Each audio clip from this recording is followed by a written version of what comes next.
Good afternoon, everybody. This is Chad, and obviously you're probably wondering why the hell Chad's wearing a tuxedo.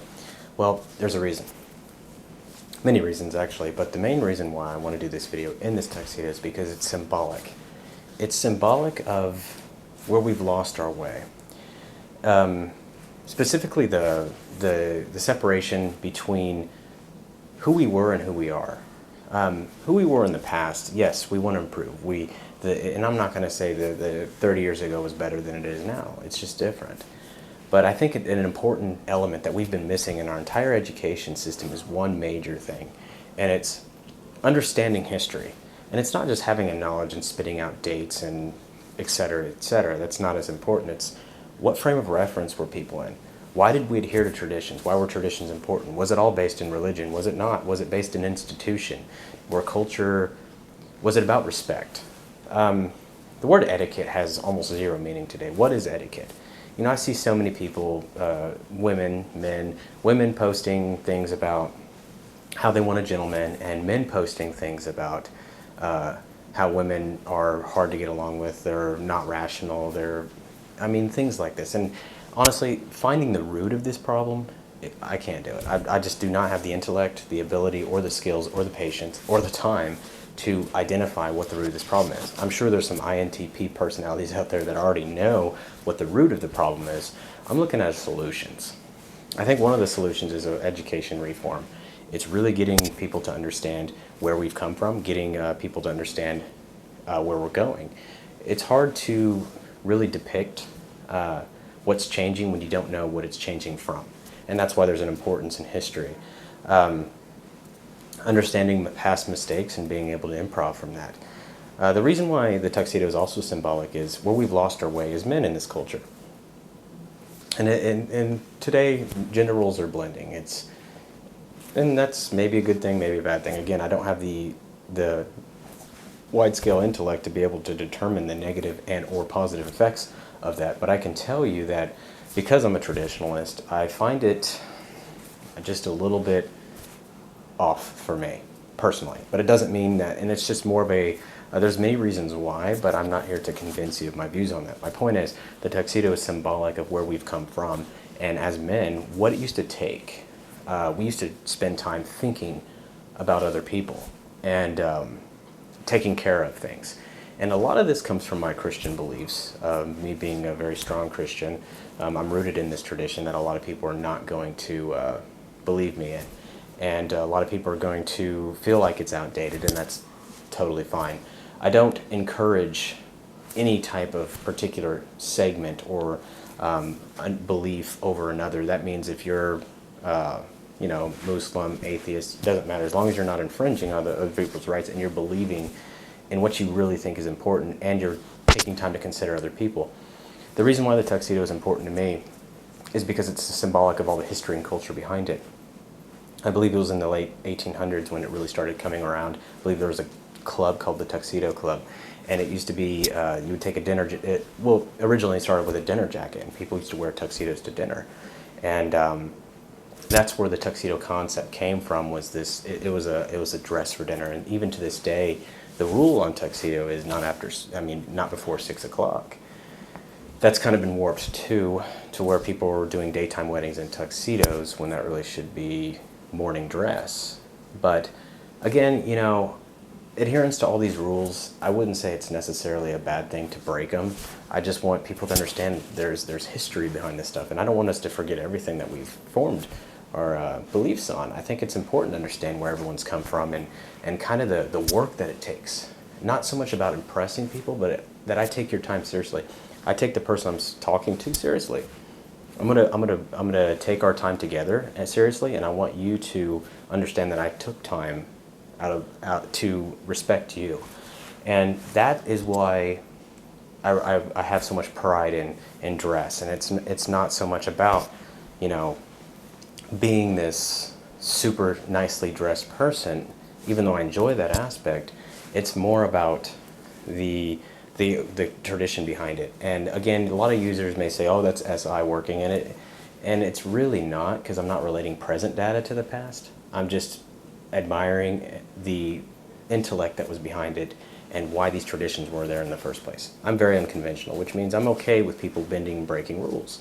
There's things that look good and there's things that don't look good, obviously, and you probably shouldn't bend those rules if it looks bad.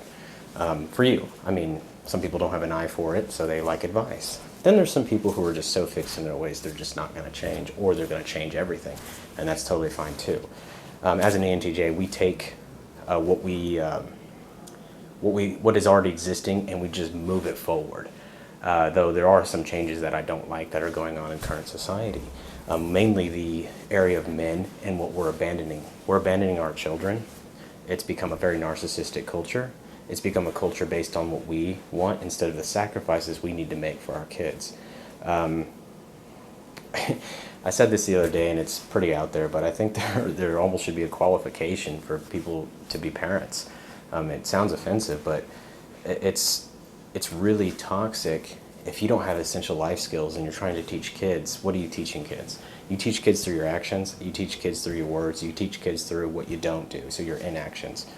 And if you're not ready, try to avoid, and accidents happen. Kids, they're there, but I mean, you got to do your best. If you're not ready and you have a kid, you don't go back and, oh, I shouldn't have had a kid, and just don't do that. Just find a way to make it work. Study, get hard, consult experts, see what works for you, and see what, I mean, you're against the world.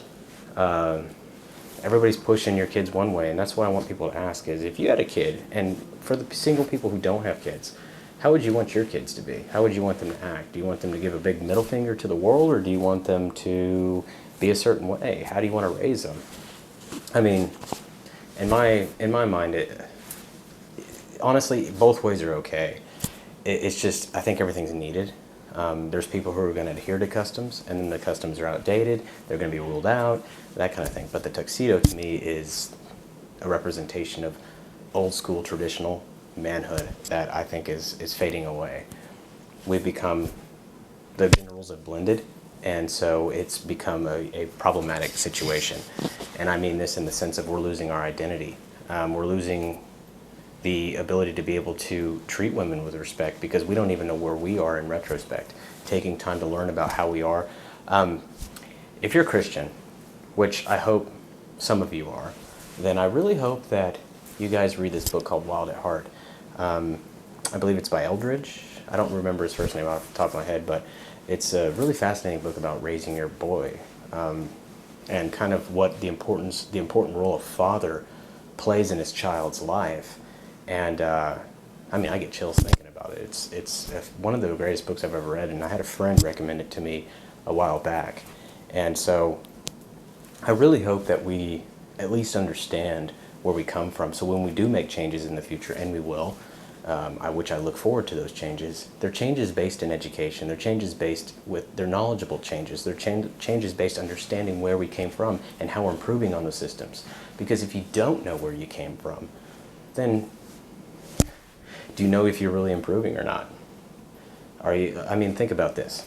If you're a math person, or even if you like graphs, and if you start, the graph starts at 0, let's say year 0, and it's 2000, and you see a positive correlation, the graph's going up, good, because you're looking at 0, you know where we came from.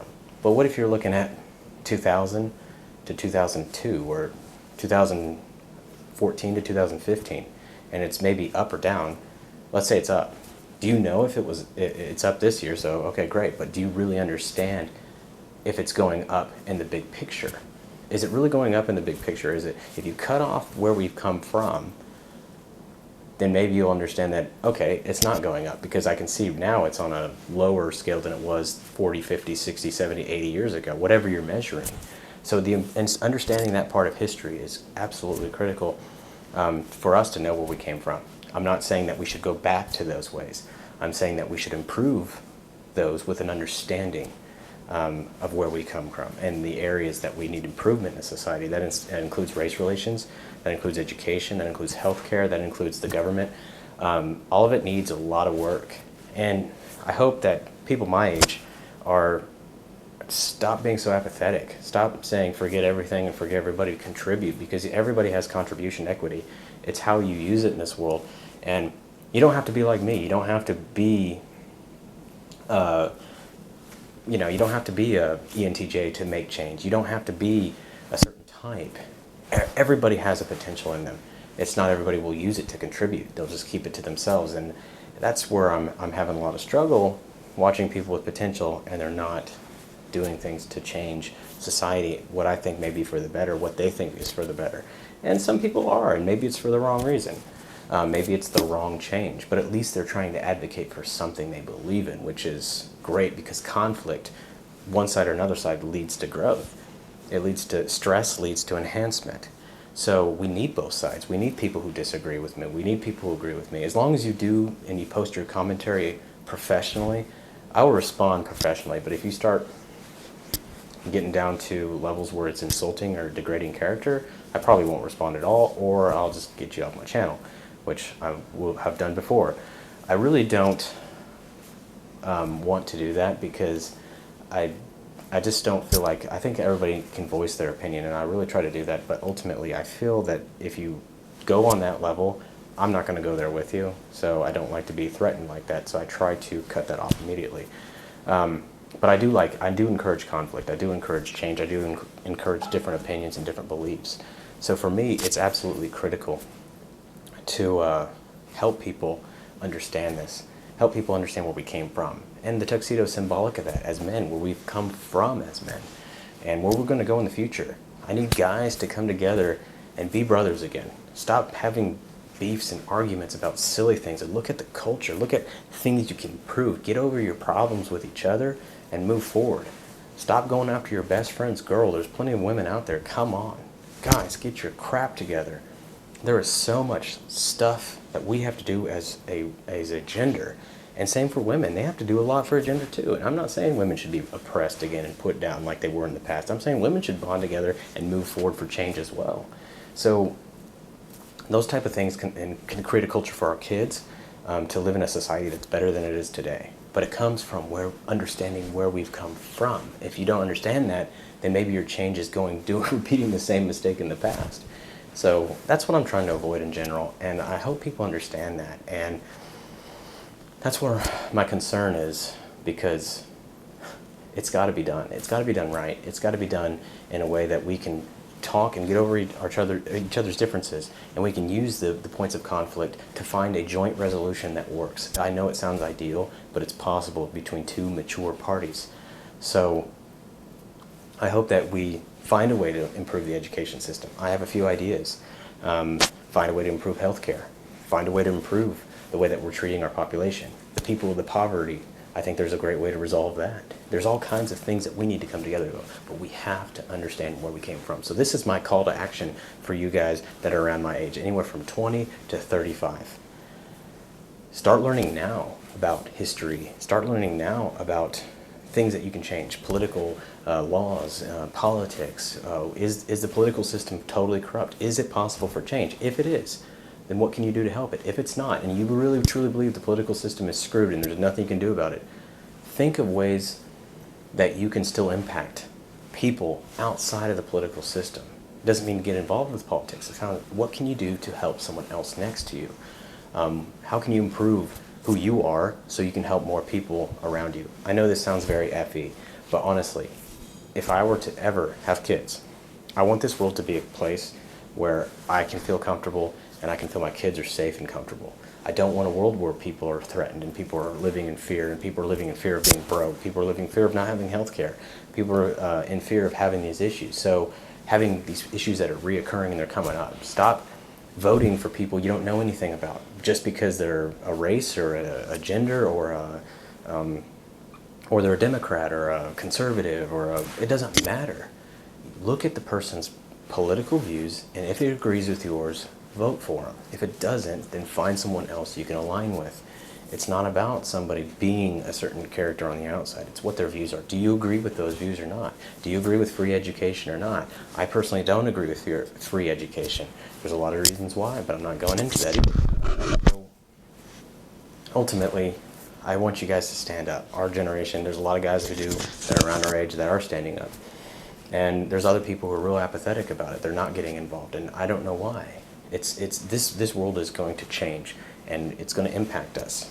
What are you going to do then if you don't stand up and make those changes, and you don't stand up and go, you know what, I'm going to do my part and I'm at least going to vote, or I'm going to do my part and I'm going to contribute to the person next to me. I'm going to help the people around me. I'm going to help my close friends. I'm going to encourage people. I'm going to help people grow. Whatever your skill is, whether you're an intellectual or you're an emotional supporter or you're a counselor or you're a teacher, whatever you can do best, use it. There's people out there who need your skills. And I'm talking to everyone. Even if you hate everything I said in this video, I don't care. Take that. I know that every person, even the ones that irritate me to the level that I just want to, ultimately, I still think that you can contribute. I just have to get over my own biases to understand the contribution of everyone versus the people that I can see the contribution equity from. I think everybody has it. Ultimately, I hope everyone comes together at some point. Not everyone comes together, but we all move toward a certain cause or multiple causes that may be contradictory to each other, but the conflict is necessary because that's going to lead to resolution. It's going to lead to change. I don't think pure peace is a great thing. I think the conflict helps us grow, at least for now. So with that being said, I hope this message has some kind of value. I totally ad-libbed this, so I'm sorry if I kind of bounce between points, but ultimately, I hope it provided some value to everyone else. Thank you so much.